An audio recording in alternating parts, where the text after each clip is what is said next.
Welcome back to Hansberry Honeybees.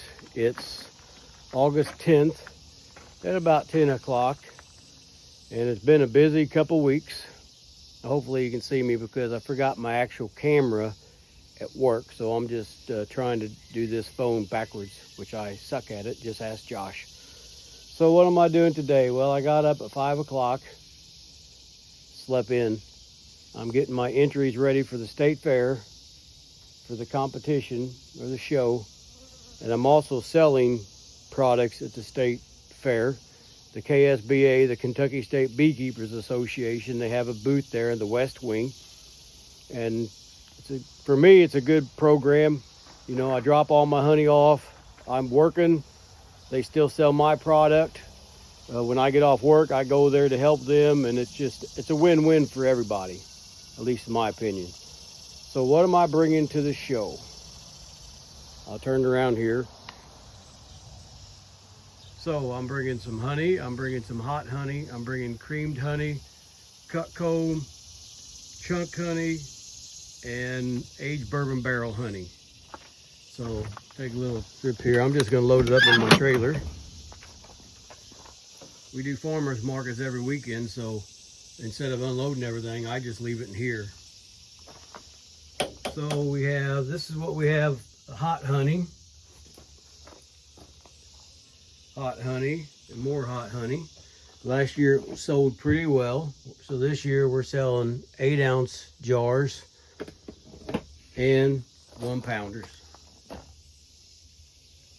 So I'm not mistaken, we're bringing about 80 of the 1-pounders starting off, and I think like 120-ish of the 8-ouncers. Got my regular honey down here. Those are for donation. And we'll just walk in through here. And it's a mess. I actually work in my shop. Some people, I think it's just for show. They know who they are.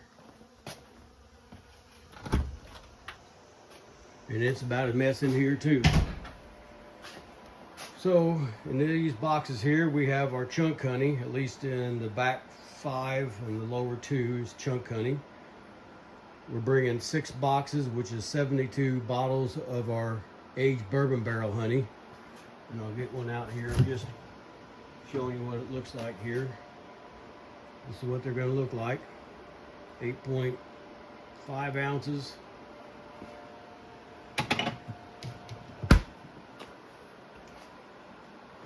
We have our 4x4s we're bringing, cut comb.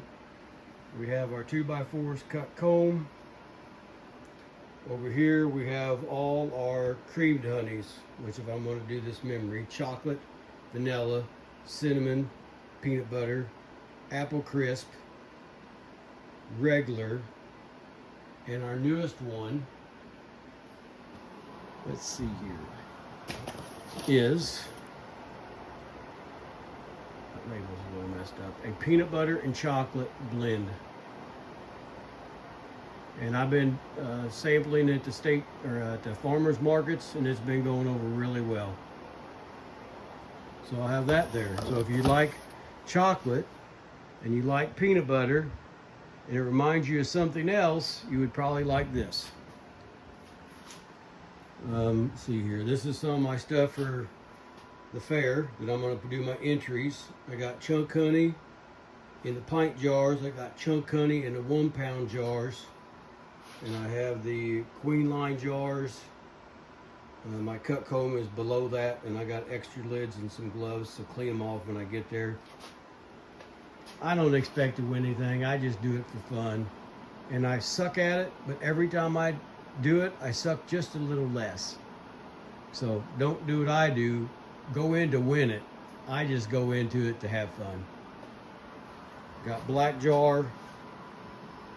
This is a chunk honey into 1-pound jars, and I believe this is the first year. This is going to be the certified Kentucky honey showing. So that's what I'm doing, and I'm ready for it to be done. Another thing I'm doing is getting ready to start to feed. Now, I do things just a little different. I try to trickle feed them a lot. So it's been proven that a thin sucrose syrup helps brood rearing compared to just dumping a 2-to-1 on them. So I feed about I don't know, 1.25 water to 1 part sugar. So you see on my barrel, I just have my little cheat sheet here.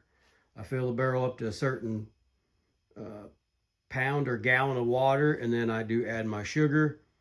I am a big believer in the Hive Alive.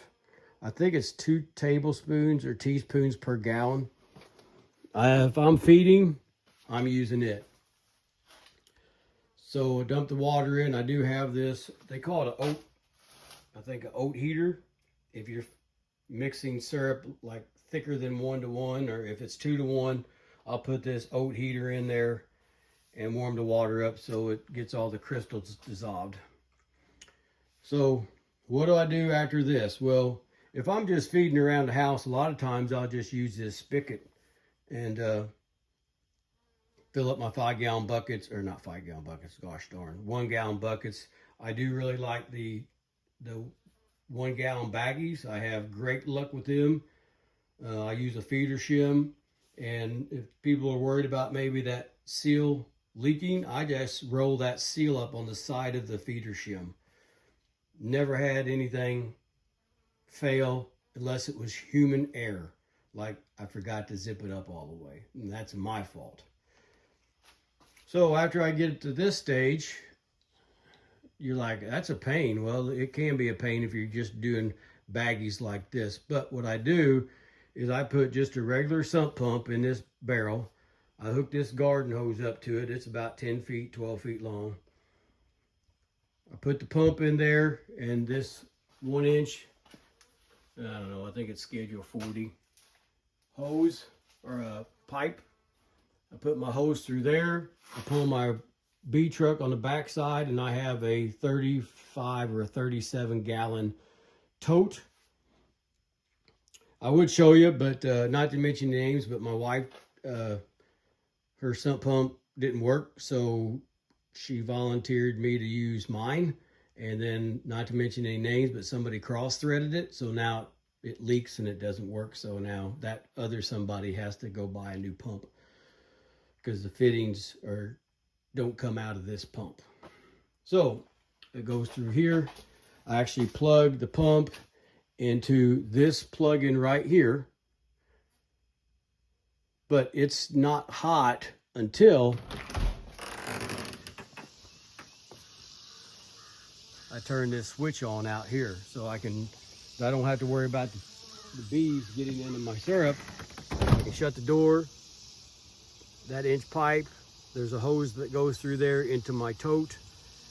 I turn it on, I fill the bucket up, or the tote up, and then I don't have to worry about bees. So the next thing is, what do you do with all the leftover Hive Alive fondant patties that you might pull off in spring? I personally feed 5-pounders. Every hive gets a 5-pounder. I want to just be one and done.